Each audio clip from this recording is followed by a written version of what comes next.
je vais arriver. Parlons d'abord de cette personne, hein, de monsieur Moïse Katumbi. Parce que ça, c'est très important, madame. Vous savez, bon, même si monsieur Moïse Katumbi, c'est un Congolais comme tout autre Congolais, il a le droit de présenter sa candidature. Mais il a travaillé. Ici, j'amène donc le Congolais à comprendre, tout simplement. Il a travaillé avec Kabila pendant les 2 mandats. Et voire même ces mandats ici, qui arrivent à la fin, madame. Alors, monsieur Kant, d'accord, madame, ils ont parlé de l'article 70. Il faut comprendre une chose ici. Tout d'abord, les principes de la continuité de l'État n'est pas un principe juridique, madame. Les principes de la continuité de l'État, c'est un principe administratif. Et les institutions de notre pays ne se résument pas à la personne de M. Kabila. Et s'il faut même qu'il y ait une continuité de l'État, s'il faut même qu'il y ait une continuité du service public au Congo, on n'en a pas besoin, on n'a pas besoin de M. Kabila. Le vrai problème ici, c'est quoi? C'est qu'on se retrouve face à un crime de responsabilité, madame.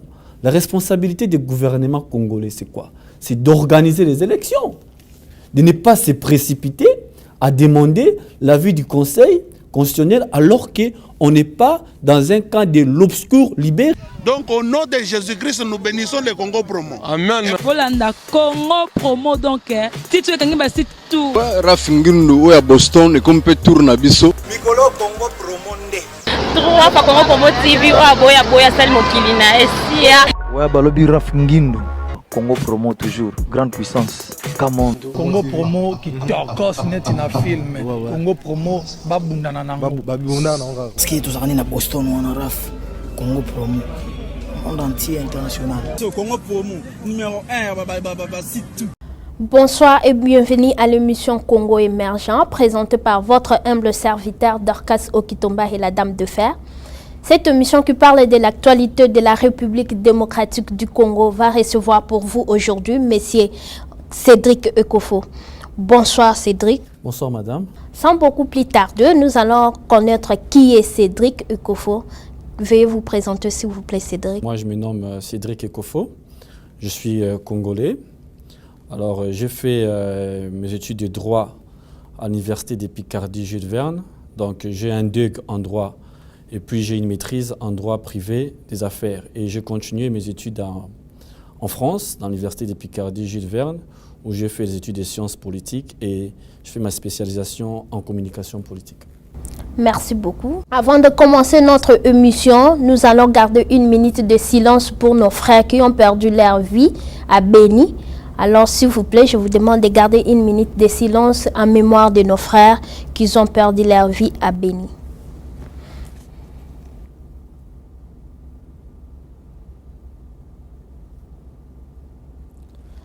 Merci beaucoup. Et par rapport à ce que nous allons parler aujourd'hui, c'est à ce qui concerne l'arrêt de la Cour. Et M. Cédric, quelles sont vos analyses par rapport à l'arrêt qui a été tenu et vos pensées ainsi que vos perspectives par rapport à cela? Oui, madame. Premièrement, je tiens à vous remercier pour cette question juridique très épineuse. Parce que vous savez, en tant que juriste, à chaque fois qu'on nous demande d'analyser une question de droit, ceci suscite une certaine passion. Alors, premièrement, madame, au regard du droit positif, la Cour n'a fait qu'interpréter la loi. Mais les problèmes de cet arrêt se trouvent au niveau même de l'interprétation de cette dite loi, madame. Vous savez, on ne peut pas ici interpréter un article d'une manière isolée. Il faut lire l'esprit de la loi. C'est dans ce sens que je qualifie ici cet arrêt des partiels, des colorés, et surtout c'est un arrêt qui est orienté. Pourquoi je dis ça, madame? Parce qu'on a pris que l'article 70 qui va dans le sens de la majorité présidentielle au Congo. Et tout bonnement, on comprend que tout ceci va dans l'intérêt de permettre à M. Kabila de se reconduire au pouvoir. Et ceci est donc inacceptable pour le peuple congolais, madame. Et alors, c'est alors que vous pensez que cela n'est pas vraiment en réalité ce qu'ils demandent. Mais ils ont tiré aussi leurs opinions par rapport à la Constitution, l'article 70 que vous venez d'énumérer, ou bien l'article 70. D'accord, madame. Ils ont parlé de l'article 70. Il faut comprendre une chose ici. Tout d'abord, les principes de la continuité de l'État n'est pas un principe juridique, madame. Les principes de la continuité de l'État, c'est un principe administratif. Et les institutions de notre pays ne se résument pas à la personne de M. Kabila. Et s'il faut même qu'il y ait une continuité de l'État, s'il faut même qu'il y ait une continuité du service public au Congo, on n'en a pas besoin, on n'a pas besoin de M. Kabila. Le vrai problème ici, c'est quoi? C'est qu'on se retrouve face à un crime de responsabilité, madame. La responsabilité du gouvernement congolais, c'est quoi? C'est d'organiser les élections, de ne pas se précipiter à demander l'avis du Conseil constitutionnel alors qu'on n'est pas dans un cas de l'obscur libéri. Alors cela par rapport à vous, cela démontre que cet arrêt pourra prolonger le pays dans une crise ou bien dans une crise majeure ou bien non? Ou bien aussi vous pensez que ce sont les acteurs politiques qui devraient aussi dialoguer pour trouver une solution par rapport à cela? Madame, vous savez, je vais revenir ici à l'essence même de la res publique, hein, de la chose publique. D'accord, madame? Vous savez, la Cour constitutionnelle par nature, c'est une cour qui est hybride, c'est-à-dire qui règle à la fois des problèmes de droit et des problèmes politiques, madame. Vous savez? Ils se sont basés, voilà pourquoi je vous ai dit qu'ils ont interprété la loi en se basant sur un article de manière isolée, madame. Vous voyez? Et ça, c'est pas quelque chose d'acceptable.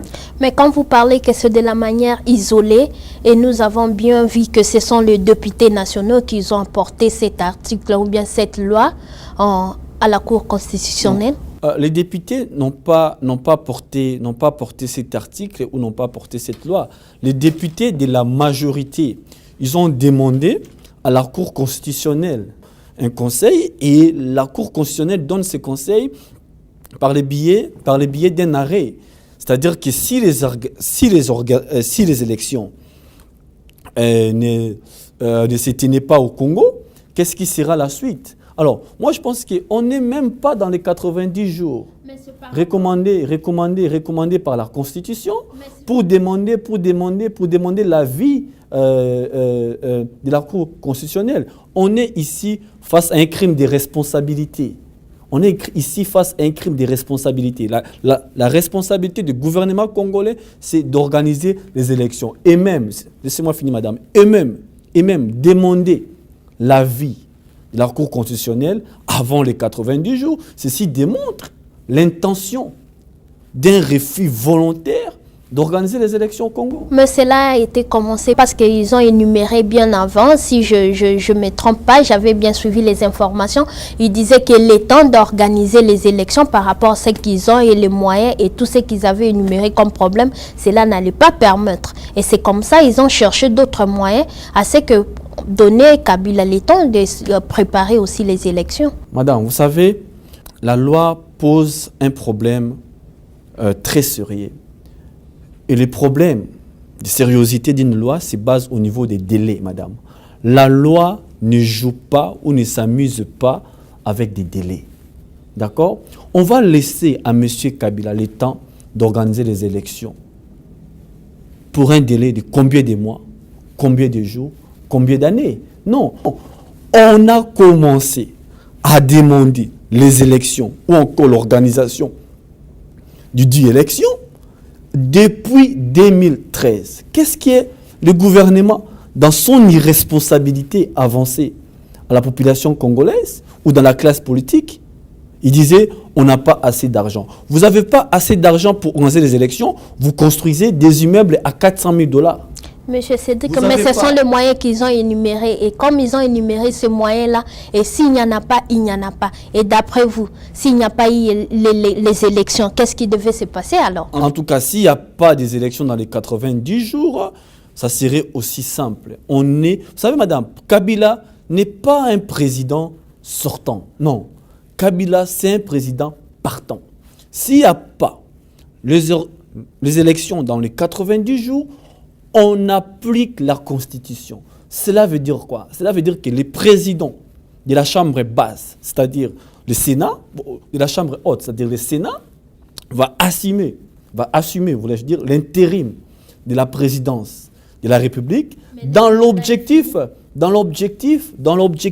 d'organiser les élections, madame. Le problème est que son mandat aussi est fini. Vous savez, si le mandat de M. Kengwa Dondo, président du Sénat de notre pays, est fini, là encore, voilà, là encore, la responsabilité revient au gouvernement congolais d'organiser les élections sénatoriales, madame. Ce n'est pas M. Kengwa Dondo d'organiser les élections. Quand son mandat est fini, c'était au gouvernement congolais, à ce moment-là, dans les élections, chose qu'ils n'ont pas fait. Alors moi, je pense qu'ici, on est en présence de ce qu'on appelle communément en lingala, Tofanda Kaka, Tokabola Mbongo, Yotikala président ya Sénat, Ngapnatikala président de la République. Non, inacceptable. C'est fini, madame. Mais parce que quand vous revenez encore au gouvernement, c'est le même gouvernement qui nous dit que Azana ba moyen wanate. Et qu'est-ce que nous, on peut faire alors? Non. C'est ça la vraie question, madame. C'est ça la vraie question. Je vais vous démontrer ceci. Il y a une chose, ça aussi il faut le dire. Bon, Kabila appelle les Congolais au dialogue. On est tout à fait d'accord. Et pendant que vous nous appelez au dialogue, vous demandez l'avis de la Cour constitutionnelle sur une éventuelle non-organisation des élections. Madame, vous savez, les Congolais ont donné largement du temps à M. Kabila d'organiser les élections depuis 2013. Et les Congolais redoutaient un glissement. Regardez, là on est face à un glissement. Et moi, là, je disais qu'ici, madame, le problème n'est pas le manque des moyens. Ici, le problème, madame, on est face à un refus d'organiser les élections. Et un refus intentionnel, madame. Tout ça, c'est intentionnel. Ils ne veulent pas organiser les élections.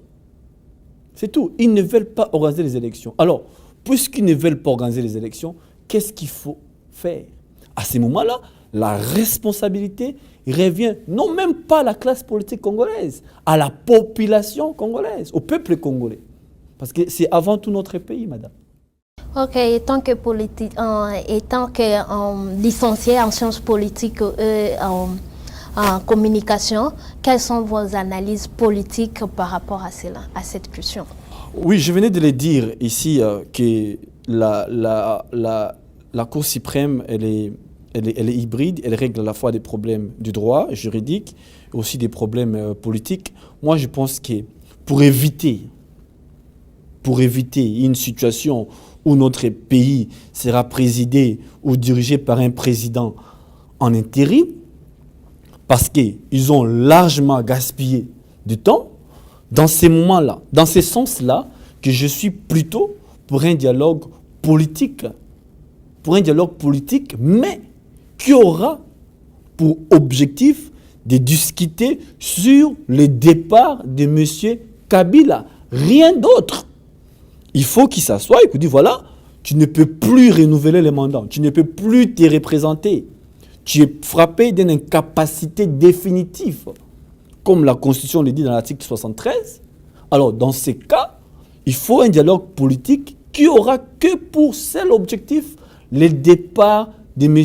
Kabila, sans qu'il y ait ben sang dans notre pays. Parce que M. Kabila, qu'il le veuille ou pas, il est partout. Ok, merci beaucoup. Nous allons passer à une autre question et cette fois-ci, ça sera la déclaration de M. Moïse Katumbi. La déclaration de candidat M. Moïse Katumbi, son impact par rapport à l'opposition. Pourriez-vous nous parler un peu de cela? Vous savez, madame, ici, je dirais plutôt que, vous savez, la démocratie, avant d'être des principes d'alternance, avant d'être des lois, la démocratie doit d'abord résider dans l'esprit, madame. Vous savez, pour faire la démocratie, il ne suffit pas qu'il y ait des lois démocratiques. Il faudrait que les Congolais aient l'esprit démocratique. Vous savez, ici, pendant que nous sommes en train, nous autres Congolais, de réfléchir comment se réunir ensemble, former un bloc pour que M. Kabila parte, d'autres Congolais déclarent déjà leur candidature, madame. Dites-moi, M. Moïse Katumbi veut être candidat. Déjà, alors que les perspectives des élections de notre pays s'éloignent tous les jours. Et lui, pour un dialogue politique, mais qui aura pour objectif de discuter sur le départ de M. Kabila. Rien d'autre. Il faut qu'il s'assoie et qu'il dise, voilà, tu ne peux plus renouveler les mandats, tu ne peux plus te représenter. Tu es frappé d'une incapacité définitive, comme la Constitution le dit dans l'article 73. Alors, dans ces cas, il faut un dialogue politique qui aura que pour seul objectif le départ de M.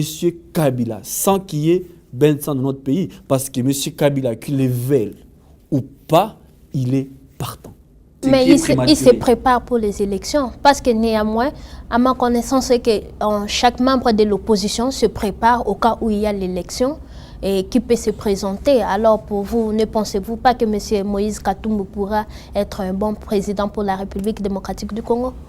Vous savez, madame, je n'aurai pas la prétention ici de dire oui ou non, M. Moïse Katumbi sera un bon président pour notre pays. Mais je vais vous amener ensemble, nous les Congolais, à le comprendre ici, s'il sera un bon candidat ou pas. Madame, M. Moïse Katumbi a travaillé avec Kabila pendant tout son mandat.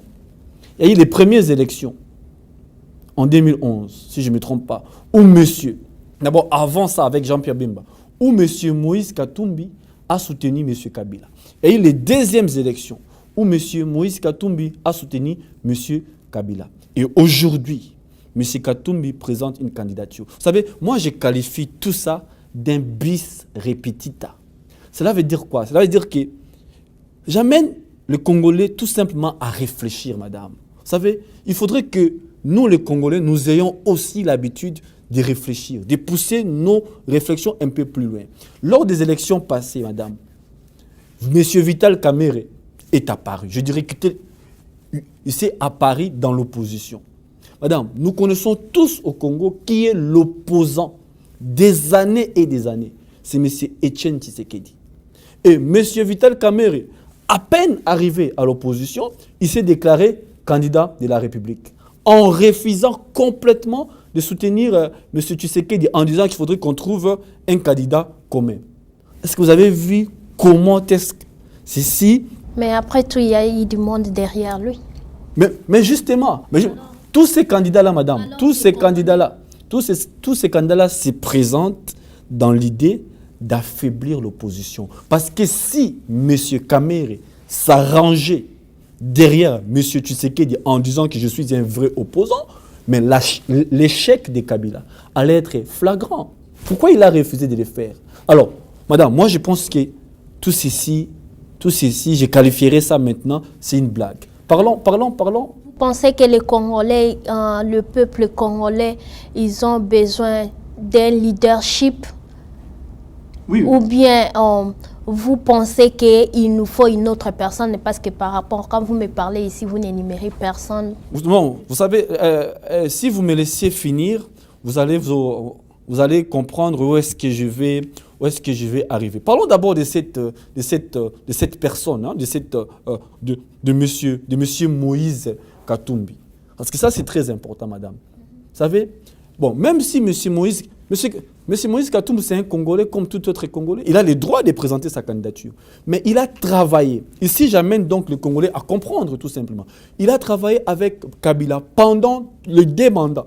Et voire même ces mandats ici, qui arrivent à la fin, madame.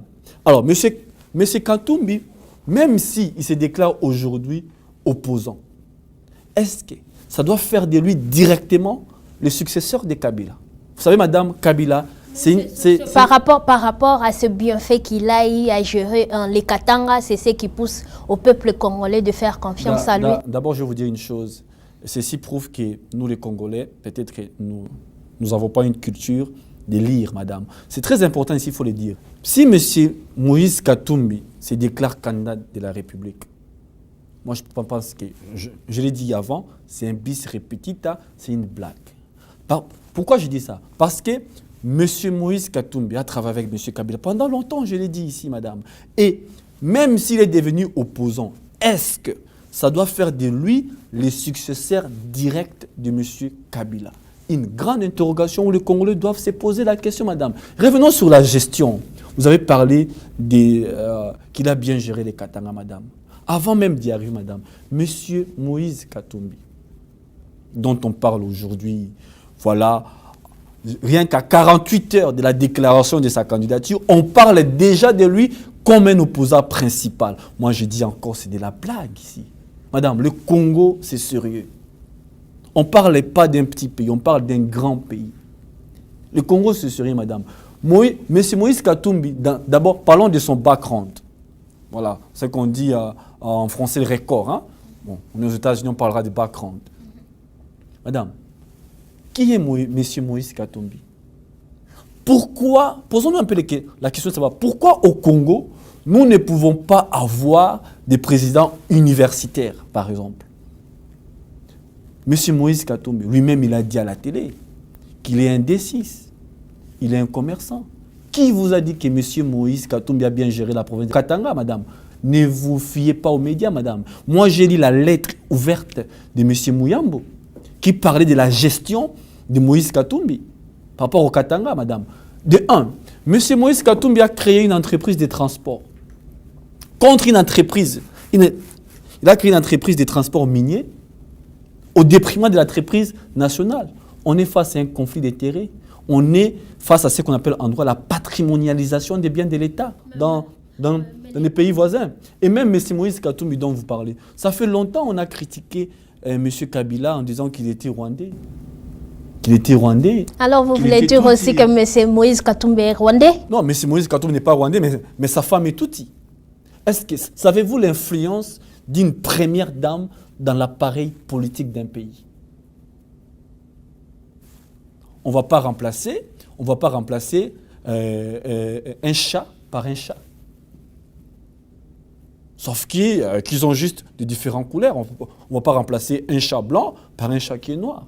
Madame, vous savez, il est temps, M. Tshisekedi l'a dit, moi je ne suis pas de l'UDPS, je fais juste des analyses. M. Tshisekedi l'a dit, il est temps que les Congolais se prennent en charge, madame. Et maintenant, il est vraiment temps. Voyez-vous, une chose de plus, madame. M. Moïse Katumbi a quitté les partis de Joseph Kabila. Qui l'entoure? C'est les G7. D'où viennent les G7? De l'AMP, de la majorité présidentielle, non? Et c'est la même chose qu'ils ont fait avec Vital Kamerhe, madame. C'est que je vous dis, Kabila, c'est diable à multiples têtes. Et avec Moïse Katumbi, nous devons ici redouter beaucoup de scènes de jeux politiques. Vous vous rappelez de la Russie? Medvedev et Poutine sont des amis. Hein? Ce n'est pas aujourd'hui que M. Katumbi, après avoir servi avec Kabila, dira qu'il est candidat. Moi, je ne suis pas contre sa candidature, mais je dis tout simplement aux Congolais que M. Moïse Katumbi a beaucoup à nous prouver. Et ça serait très dangereux de se lancer dans ses mains aussi d'une manière précise. Et par rapport au temps qui nous arrive, tandis que les Congolais cherchent à qui ils peuvent s'appuyer pour le moment et à qui ils peuvent s'appuyer pour aller aux élections. Donc pour eux, ils ne voient que pour le moment, c'est M. Moïse Katumbi. Non, pour le moment, ce n'est pas M. Moïse Katumbi. Vous savez, vous voyez, au Congo, il y a des gens qu'il faut compter. Il y a une nouvelle classe politique congolaise que les Congolais refusent de regarder parce qu'ils ont quelle politique nous voulons faire au Congo? De la réelle politique ou de la politique idéaliste? Parce que s'il faut faire de la politique par rapport aux idées, je ne peux pas citer des noms ici, hein, si vous voulez, mais il y a des gens. Par exemple, hein, bon, je ne voulais pas citer. Par exemple, si vous prenez des gens comme le honorable Denis Sessanga, M. Jean-Lucien Boussa, est-ce que les Congolais peuvent avoir le temps de lire les projets de ces gens-là? Qu'est-ce qu'ils pensent pour le Congo futur? Non, il ne faudrait pas concentrer l'attention des Congolais, Moïse Katumbi, parce que, soi-disant, il est populaire, madame. Parce que ce sont eux qui vont, s'il y a les élections, ce sont eux qui vont voter. Les Katanga n'est pas le Congo. Le Congo est plus grand que les Katanga. Vous avez parlé ici de la gestion de Moïse Katumbi, madame. Vous savez que Moïse Katumbi a eu beaucoup de facilité. D'abord, en dirigeant une province qui est déjà le plus riche que les autres. voyez? Donc, sur cette question, moi, je pense que les Congolais doivent beaucoup réfléchir. Nous devons encore réfléchir. Et je demande à M. Moïse Katumbi d'être patient, de se mettre épais à l'écart. Parce que lui aussi, il a dirigé avec Kabila. Nous passons à une autre question, c'est la question des dialogues. Et quel est votre point de vue par rapport au dialogue? Mon point de vue par rapport au dialogue, tout dépend de ce dont on va dialoguer. Avec qui on va dialoguer? Pourquoi on va dialoguer? Madame, vous savez, je vais vous rappeler ici l'histoire du Congo. Dans ces pays, on a commencé à dialoguer depuis 1960. On fait que dialoguer. On fait que dialoguer et on fait que dialoguer. Si ces dialogues, tous les dialogues qu'on a eu à faire, rencontrer une très bonne volonté politique en face, le pays ne serait pas à l'état où il est aujourd'hui. Alors, ça ne sert à rien de dialoguer s'il n'y a pas une bonne volonté politique. Parce qu'on a déjà eu à le faire, madame.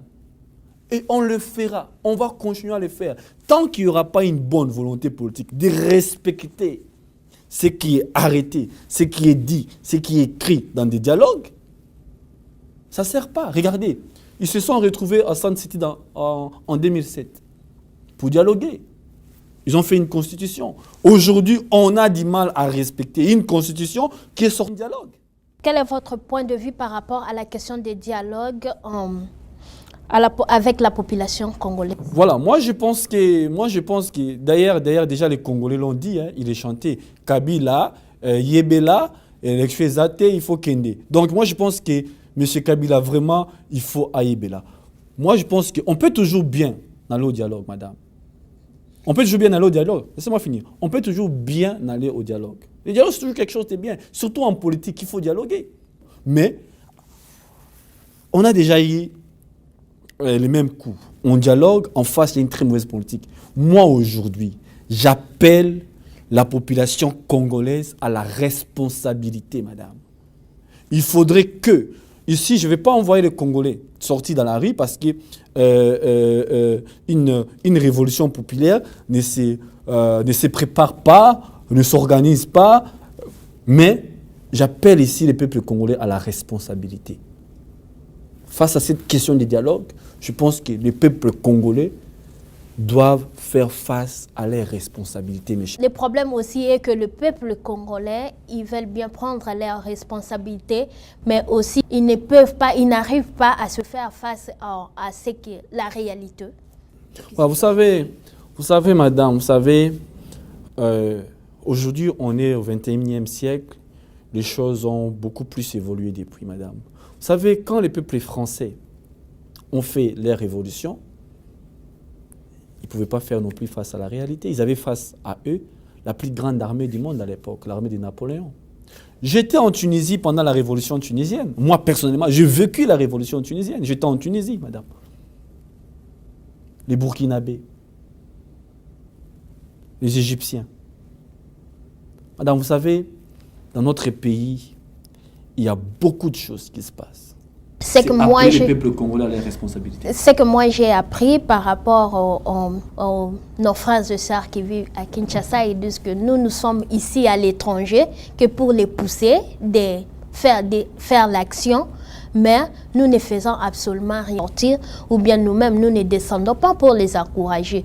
Il y a eu un mouvement de combattants qui s'est apparu et qui est vraiment pour le moment, on ne voit plus le mouvement. Bon, on ne sait pas, c'est par rapport à quoi aussi. Donc, c'est ça. D'accord. Vous savez, ici, il faut le dire aussi, c'est très important. Vous savez, il faut faire une différence, madame, entre... C'est toujours bien de faire une grande quintessence entre le mouvement de pression sociale, un parti politique et un mouvement politique. Ce sont des mots synonymes, mais qui en réalité ne veut pas dire la même chose. Vous savez, face à la question du dialogue posée si haut, je renvoie le peuple congolais à la responsabilité, madame. Je sais que nous avons encore un peuple qui n'est pas aussi mature politiquement. La seule issue, la seule manière, la seule voie, voulais-je dire, qui nous reste pour sortir ces pays-là de l'enclave de l'emprisonnement où il se trouve maintenant, c'est la responsabilité du peuple congolais, madame. Parlons des combattants, vous savez. J'étais à Paris et à Bruxelles quand ces mouvements-là faisaient encore des actions, madame. Vous savez, ces mouvements-là ont eu des côtés positifs et des côtés négatifs. Nous allons bien les évoquer ici, si vous voulez. Positivement, les mouvements de combattants a permis, il a favorisé un éveil politique, une conscience politique auprès de tous les Congolais de l'étranger. Madame, moi j'ai vécu à Paris, j'ai vécu à Bruxelles, aujourd'hui je suis aux États-Unis. Vous pouvez bien chercher, vous allez voir qu'aujourd'hui, être Congolais, c'est synonyme de ne même pas avoir un sursaut d'orgueil. Quand tu dis je suis Congolais, on te résume à la boisson, à la musique. Voyez-vous un peu ça? Alors, les bons côtés, les seuls bons côtés de ces mouvements, c'était l'éveil de la conscience politique auprès de tous les Congolais. Moi, j'étais à Bruxelles, même les mamans, quand tu passes, ils commencent à te parler de la politique. Hey, Kabila Ifa Kende. Hey, boy. Mais la politique n'est pas seulement que Kabila Ifa Kende. C'est plus vaste que ça. D'accord? Mais qu'est-ce qui a tué, à mon humble avis, ces mouvements? C'est la précipitation des ambitions, madame. C'est la précipitation des ambitions. La corruption. Vous savez, les Congolais sont des gens, un peuple, qui cavalisent souvent seuls. Ceux qui ont un mouvement d'abus en plaire, non. Mais à ma connaissance, c'est qu'ils ont fait leur travail. Parce qu'un peu partout, il y a eu ces mouvements, un peu partout, surtout ici à l'étranger. Bon, c'est à moi de vous poser cette question. Voilà, donc justement pour vous dire que ça n'a pas abouti. Pourquoi? Parce qu'ils n'ont pas fini le travail, madame. Parce qu'on est venu voir quelques d'entre eux, il faut aller au dialogue, tout ça. On les a promis de l'argent, on les a promis des postes, ils sont partis. En l'occurrence, l'autre est là, comment il s'appelle? Son nom m'échappe. Voilà, quoi. Un monsieur Kazadi comme ça, son nom m'échappe ici. Donc, Rex, voilà. Rex Kazadi. Voilà. Donc, tu es là, tu parles, pas forcément du bal de Kabila, mais vous avez permis un éveil politique, une conscience politique aux Congolais, et le même monsieur que vous combattez aujourd'hui, vous voulez partir soutenir. Alors, vous voyez, les Congolais se posent un peu des questions, madame. On doit arrêter au Congo, madame, s'il vous plaît, de faire de la politique pour du pain. La politique, on ne le fait pas pour du pain. La politique, elle est noble. On le fait pour des idées. Ça, c'est très important. Alors, ces mouvements-là, alors, on n'en parle plus parce que je pense que c'était une question du pain. D'autres ont mangé du pain, d'autres n'ont pas mangé. Et puis, on n'entre pas en politique avec la violence. On entre en politique avec une trilogie politique. Il faut avoir un projet de société, il faut avoir une idéologie politique et il faut passer. Mais je crois que pour eux, c'était juste éveiller la population. Hein. C'est ça a été leur travail. Mais le travail n'a pas fini. Le travail n'a pas fini. C'était un travail de longue haleine. Ils ont, à mon avis, ils n'ont même pas fait 45% du travail. À mon avis. Maintenant aujourd'hui, on assiste à la voyoucratie, où on frappe des mamans, où on frappe des enfants, où on va aller dans une église pour frapper les pasteurs. Qu'est-ce que les pasteurs ont à voir dans les problèmes du Congo?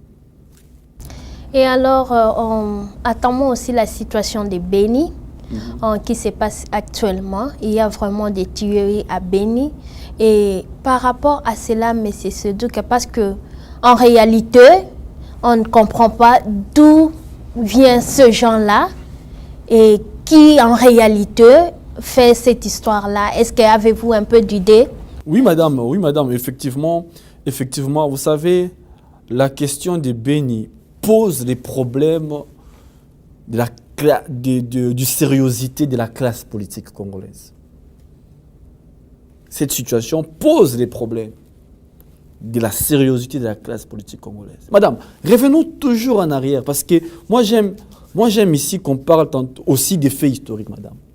L'AFDL, avec l'accord de l'Émirat, c'était quoi les projets de l'AFDL? C'était l'annexion du Sud Kivu et du Nord Kivu au Rwanda. Si je ne parle pas de la balkanisation, parce que les gens aussi ne comprennent pas souvent les expressions, les mots, les termes. La balkanisation, c'est un mot qui a été utilisé pour la première fois en 1801, si je ne me trompe pas de la date, pendant la conférence de Berlin. Il s'agissait de découper l'Afrique en petits morceaux de frontières. Alors, on ne peut pas employer le mot balkanisation pour parler du Congo. Ici, on peut parler de la sécession ou de l'annexion, parce qu'on est dans l'échelle nationale d'un pays. Alors, le projet de l'AFDL, avec l'accord de l'Émirat, c'était quoi? D'annexer les Sud Kivu et le Nord Kivu. C'est ce projet-là qui a conduit Laurent Désiré Kabila au pouvoir. Arrivé au pouvoir, il s'est rendu compte. Il a dit non. Les guerres multiples ont commencé à se créer. Et toute la classe politique congolaise sont au courant de ça. Ils le savent. Ils le savent. Kabila est là. Pourquoi? Pour faciliter l'annexion du Nord Kivu et du Sud Kivu, madame. On est ici aux États-Unis, l'autre fois, je vis un Rwandais, un rwandophone, qui peine à parler lingala, qui peine à parler un bon français, mais qui me présente un passeport congolais. Donc, en réalité, c'est ce que j'ai appris. Hein. Les Rwandais se présentent ici comme étant que des réfugiés congolais. Et par rapport à cela aussi, qu'est-ce que la politique, donc au niveau politique, qu'est-ce que les gouvernements disent de ça? C'est de l'irresponsabilité politique. Vous savez, la classe politique congolaise, pas tous, hein, bon, pas tout, je dirais ici, pas tous les objets politiques hein, du Congo, pas tous les politiques du Congo, mais la classe politique congolaise, dans sa majorité, est irresponsable, madame. C'est que les tueries là, des bénis que vous voyez là, on ne tue pas 2-3 Congolais, on passe. Hein. On tue des villages tout entiers. Et pour les remplacer par des rwandophones. Là encore, j'appelle la population, le peuple congolais, à la responsabilité. J'ai lu récemment ici le livre de Ngwanda. Ngwanda qui a occupé un poste, je dirais, très essentiel à l'époque de Mobutu, conseiller en matière de sécurité. Je lis ces livres-là. Mais il dénonce aujourd'hui ce qu'ils savaient avant, qu'ils n'ont rien pu faire. Vous savez, toute la classe politique congolaise là, ce sont des gens qui n'ont même pas été nommés par Kabila lui-même. Ce sont des gens qui aujourd'hui sont au Congo, la nuit se prosternent devant Paul Kagame. Regardez la manière dont Paul Kagame parle des Congolais, avec dédain, madame. Avec dédain. Les Mendi, les Kikemulumba, les Kamitatu, les Endundu, ils sont nombreux. Tous ces gens-là se prosternent devant Paul Kagame. Yakofukam. Pourquoi? Pour du pain. Pour du pain. Vous vendez votre pays pour du pain, madame. Vous savez, on peut être en désaccord politique. On peut être en désaccord sur tout. Mais le patriotisme, le sentiment d'appartenir à un État, à un pays, ne peut pas mettre les gens en désaccord. Soit on réfléchit, soit on ne réfléchit pas. Et quel est votre mot de la fin par rapport à tout ce qui se passe? Vous savez, moi, pour finir, je ne suis pas forcément partisan d'une révolution parce que je ne veux pas qu'il y ait les bains de sang au Congo. Parce qu'on a des parents, on a des amis, on a des frères qui y résident encore. Et même si ces derniers mouraient, ça serait pour l'honneur du Congo, pour que le Congo change. Et dans ce sens, je vais même rendre hommage à Gabi, un Congolais qui a perdu sa vie lors des marches qui a eu lieu pour les questions de glissement, de dialogue et tout ceci. J'appelle ici les Congolais à la responsabilité. Il faut honorer Gabi. Parce que Gabi est mort pour ça. L'arrêt de la Cour constitutionnelle là, annonce le glissement. Peuple congolais, ne vous laissez pas faire. Ne vous laissez pas faire. Aujourd'hui, vous êtes face à vos responsabilités. Prenez-vous en charge. Décidez de l'avenir du Congo. Lumumba avait dit, l'avenir du Congo est... En tout cas, merci beaucoup à M. Cédric d'avoir répondu à notre invitation et aussi à Mme Alphonsine, donc la femme à M. Cédric. Merci à toutes les personnes qui me soutiennent et qui sont toujours là derrière moi pour me soutenir. Là, je vois bien la famille Mbumba, Trésor Mbumba, Sarah Bankuna et ainsi Alvin Mbumba, ainsi que la tantine des enfants, tantine Joëla Bankuna, tantine Babouté. Et aussi, là, je vois à ma petite chérie, Jessie, I love you so much. Et n'oubliez pas que cette émission est soutenue par King Rich Media. Donc, la personne qui prend les images, c'est King Rich Media. Et King Rich Media est là, pas seulement pour nos émissions, mais il est là aussi pour vos fêtes de mariage, collations de grades ou bien anniversaire. Donc, contactez-moi et vous aurez. Et merci aussi à l'équipe de 3W Congo Promo TV. Là, je vois bien notre coordinateur Rafungindu ainsi que dessin animé Scobat, donc l'équipe de Congo Promo TV, parce que notre émission Congo Émergent est toujours présentée sur www.congopromotv.com. Donc, restez branchés sur www.congopromotv.com. Et là, je salue aussi mes copines. Là, je vois Amina Tangolo, donc la famille Ngolo, et happy birthday to you. Gracia Bissi, moi, Papi Bissi, moi, Lissi Mangala et Papi, donc la femme à Papi. Et je vois bien Jackie Koutou et ainsi que Eric. Je vous salue et ma petite chérie Grace, ainsi que mon petit frère propre Ali Prod Njadi, ainsi que mon grand frère propre Dido Okito, Kimoto Okito, toute la famille Okitomba et la famille Ngondo. Je vous aime bien et restez toujours branchés sur www.congopromotv.com et à la prochaine. Bye bye. Donc au nom de Jésus-Christ, nous bénissons le Congo Promo. Amen. Volanda Congo Promo, donc si tu veux que tout Congo Promo, donc Rafingindu oya Boston et comme peut tourner biso na Congo Promo scanten ezalaka. Et donc bango batikala quoi. Si babundana ki me biso awa na ndenga pete kaka Rafingindu mokonzi na bango quoi. Raphaël Ngindu, I'm your brother. Vraiment la pesio mokako soit kende liboso. Zo ça la fierté na biso. Congo Promo. Oyo ezabu ya busamba te tembe na mutute. Mikolo Congo Promo nde. Trois fois Congo Promo TV ou aboya sel mokilina esia ingénieur Rafingi nous petit non monsieur. Ouais Congo Promo TV toujours en direct. Holanda ba Portonios Belgique ba la Portonios. Ouais balobi Rafingindu Congo Promo à suivre. Toujours idéologie ba Bibolandango. Aspect Congo Promo toujours grande puissance. Come on. Congo Promo qui torcos net in a film. Congo Promo babundana nango. Babundana nango quoi. Comment États-Unis d'Amérique parce que tous à Boston on a raf Congo Promo monde entier international, n'est-ce pas? Tara Congo Promo, tout côté partout. Bango va limiter monsieur le côté partout. Donc on a mis Sibiso Congo Promo numéro 1 ba site tout. Congo Promo. Ouais. Pour Congo Promo avec Congo Promo né. Oh, site, quand on a BT Pena, pour ça, site, dans le niveau des États-Unis, des fois, le Congo Promo TV Rafingi le number 1, Babi 001, dans la state, niveau Matoso, aux Arabes États-Unis, niveau Waboy, il faut voir les États-Unis. Tout le monde a mis sur le terrain, tout le monde a mis sur le terrain, tout le monde a mis sur le terrain, et que